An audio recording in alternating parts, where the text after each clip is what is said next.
ಎಲ್ಲರಿಗೂ ಶುಭ ಮುಂಜಾನೆ. ಯೇಸುವಿಗೆ ಸ್ತೋತ್ರ. ಇಂದು 15 ಜುಲೈ 2025. ಈ ದಿನದ ಧ್ಯಾನ ಭಾಗ ಪೌಲನು ಕೊಲೋಸ್ಯದವರಿಗೆ ಬರೆದ ಪತ್ರಿಕೆ 1ನೇ ಅಧ್ಯಾಯ 19ನೇ ವಾಕ್ಯ.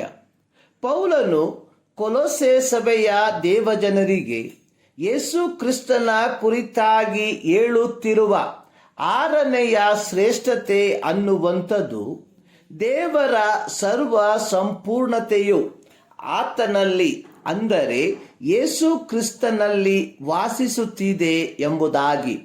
ಕೊಲೊಸ್ಯದವರಿಗೆ ಬರೆದ ಪತ್ರಿಕೆ 2ನೇ ಅಧ್ಯಾಯದ 9ನೇ ವಾಕ್ಯದಲ್ಲಿ ಪೌಲನು ಬರೆದಿರುವಂಥದ್ದು, ಕ್ರಿಸ್ತನಲ್ಲಿಯೇ ದೇವರ ಸರ್ವ ಸಂಪೂರ್ಣತೆಯು ದೇಹದಾಕಾರದಲ್ಲಿ ಅವತರಿಸಿ ವಾಸಿಸುತ್ತದೆ.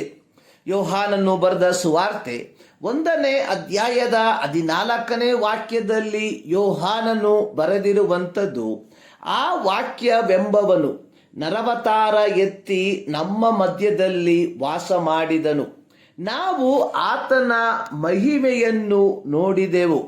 ಆ ಮಹಿಮೆಯು ತಂದೆಯ ಬಳಿಯಿಂದ ಬಂದ ಒಬ್ಬನೇ ಮಗನಿಗೆ ಇರತಕ್ಕ ಮಹಿಮೆ.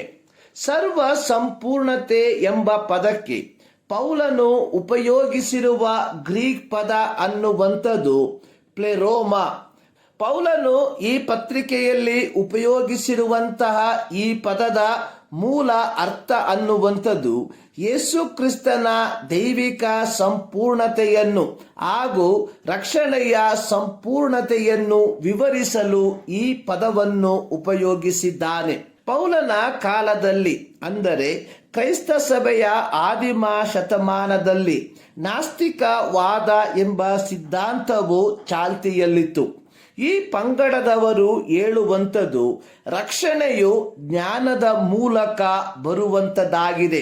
ಅವರು ಭೌತಿಕ ಜಗತ್ತನ್ನು ಕೆಟ್ಟದೆಂದು ಕಂಡಿದ್ದರು ಹಾಗೂ ದೇವರ ಸಂಪೂರ್ಣತೆ ಅನ್ನುವಂಥದ್ದು ಅದು ದೈವಿಕತೆಯ ಕ್ಷೇತ್ರವಾಗಿದ್ದು ದೈವಿಕತೆಯ ವಿವಿಧ ಯುಗಗಳಿಂದ ಮೂಲಗಳಿಂದ ತುಂಬಿದೆ ಎಂದು ಕಲಿಸುವಂಥವರಾಗಿದ್ದರು. ಆದರೆ ಪೌಲನು ಕೊಲೊಸೆ ಸಭೆಯ ದೇವ ಜನರಿಗೆ ದೇವರ ಸಂಪೂರ್ಣತೆಯು ಕ್ರಿಸ್ತನಲ್ಲಿಯೇ ಅವತರಿಸಿದೆ ಎಂದು ಖಡಾಖಂಡಿತವಾಗಿ ಹೇಳುವವನಾಗಿದ್ದಾನೆ. ಗಲಾತ್ಯ ಪತ್ರಿಕೆ 4ನೇ ಅಧ್ಯಾಯದ 4ನೇ ವಾಕ್ಯದಲ್ಲಿ ಕಾಲವು ಪರಿಪೂರ್ಣವಾದಾಗ ದೇವರು ತನ್ನ ಮಗನನ್ನು ಕಳುಹಿಸಿಕೊಟ್ಟನು ಎಂದು ಬರೆದಿದೆ. ಇಲ್ಲಿ ಯೇಸು ಕ್ರಿಸ್ತನ ಜನನದಲ್ಲಿ ದೇವರ ಸರ್ವ ಸಂಪೂರ್ಣತೆಯು ಗೋಚರವಾಗಿದೆ. ಎಫೆಸ್ಯ ಪತ್ರಿಕೆ 1ನೇ ಅಧ್ಯಾಯದ 23ನೇ ವಾಕ್ಯದಲ್ಲಿ ಸಭೆಯು ಆತನ ದೇಹವಾಗಿದೆ, ಎಲ್ಲವನ್ನೂ ಎಲ್ಲ ಸಂಬಂಧದಲ್ಲಿ ವ್ಯಾಪಿಸುವಾತನಿಂದ ಅದು ಪರಿಪೂರ್ಣತೆಯುಳ್ಳದಾಗಿದೆ ಎಂದು ಬರೆದಿದೆ. ಇಲ್ಲಿ ಸಭೆಯಲ್ಲಿ ಸಹ ದೇವರ ಸಂಪೂರ್ಣತೆಯು ಕಾಣಬಹುದಾಗಿದೆ. ಎಫೆಸ್ಯ 3:19ರಲ್ಲಿ ಕ್ರಿಸ್ತನ ಪ್ರೀತಿಯನ್ನು ತಿಳುಕೊಳ್ಳಲು ಪೂರ್ಣ ಶಕ್ತರಾಗಿದ್ದು ದೇವರ ಸಂಪೂರ್ಣತೆಯ ಮಟ್ಟಿಗೂ ಪರಿಪೂರ್ಣರಾಗುವ ಹಾಗೆ ಎಂದು ಬರೆಯಲ್ಪಟ್ಟಿದೆ.